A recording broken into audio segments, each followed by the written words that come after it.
Tagalog class, speaking with Miho, Tagalog lang tayo. I mean, English, I help her with English, she helps me with Tagalog.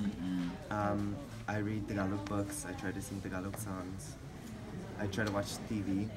I don't watch TV so much, pero I'm trying to watch TV now so I can get a better ear to it. Hindi ba naging problema sa inyong dalawa na? Yung language Di ba yung language barrier. Dati, Hindi ba kayo nagtatalo? Dati, Problema, no? Kasi di ba po sa PBB, hindi nga po kami nagsasalita ng dalawa lang kasi hindi nga po kami nagkakaintindihan. Kaya kailangan po namin ng isang translator para sa amin dalawa. Kasi nga alam ko lang po English dati, yes or no, thank you. Siya din parang ganon. Opo, Parang hindi. konting Tagalog, hindi niya alam. So hindi kami pwede nagtititigangan na lang kaming ganyan. Paano kayo Ngayon, paano nag-click? Ngayon, ako, marunong na rin akong konting makaintindi ng English kaysa nung dati. Siya, mas nakakasalita na siya ng Tagalog at saka marunong na siyang mag-intindi ng Tagalog. Like I understand Tagalog better and then she understands English better. She speaks English better and I don't speak the best. Paano kayo mag-away? Ay, hindi pa kami nag-aaway. Ever? Nagtatalo sa isang... Oo, yung misunderstanding or We have debate. misunderstandings. It happens. Minsan, Paano? nag-aaway kami, pero It's one of those things where we fight about something that there's no fight.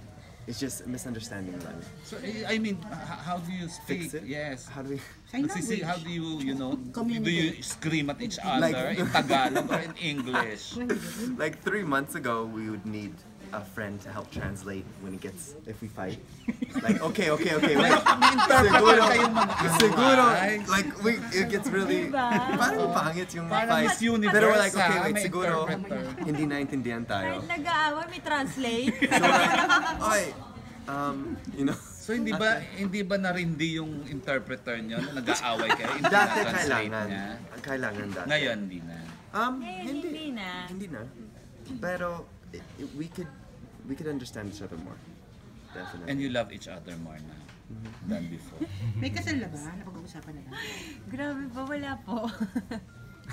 Talaga? Kahit in passing, you never talk Oo, about never ba? getting Napag-usapan. married? Or your dream wedding, both of you, may mga ganon.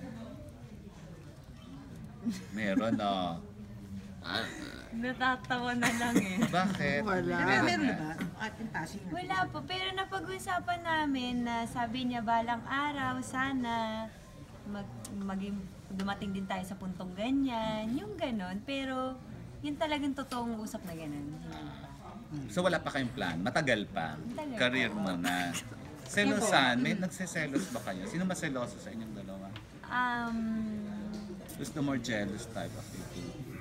Actually, kanya-kanya po kami kasi kami ng selos. Siya rin nagsiselos, ako rin po nagsiselos. Ano pinapagsilosan? Sino? Ah, Sino? Ano magsasino?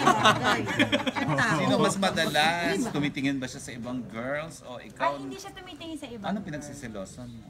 Yun dati, pero ngayon wala na. Dati about ex-girlfriend niya. Tao nga. Kasi talaga yun yung ayoko about Wala na ex-girlfriend. siya. Eh Okay siya, na. ano pinagsiselosan niya sa'yo? Ikaw lang para sa akin. Wow. Kasi naman, kasi marami naman kasi ang daming ano nun.